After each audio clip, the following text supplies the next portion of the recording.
Okay, mayong gabi mga amigo. May 19, 2025 mo na akong i-vlog karon. So mag-recap ta sa mga resulta kagay na 8:67, 2 PM, 2:55, 5 PM. So congrats mga amigo. Daog tag last to og daog po ta atong peer guide. So congrats gyapon kaayo kung namoy sa nakapamaris mo tong 76 na ako nga peer guide. Diba? Daog mo tag last to kay kuno as is naman ang 67 o 76 kung maglasto mo, di ba? So, congrats kayo mga amigo. Daw katong peer guide, daw patag lasto. So, karon padayon ta. 4 kumbil na ta karon mga amigo. 143, 103, 746, 8 as 908. So, always target rumble. Magpili lang mo na mga amigo kung sa inyong base ni ana.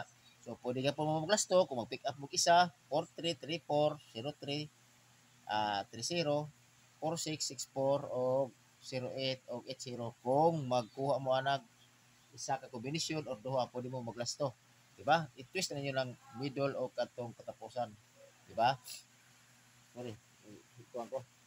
Diplo ko mga amigo. So kasi sa kayo. So mo na four combination ako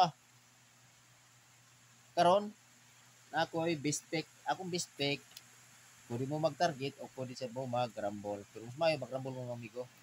So, dahil akong pabato. Ang mistake na ko, 143 o 746. Always target rumble. Okay? So, dito ko tama na migo o hope to win. Okay?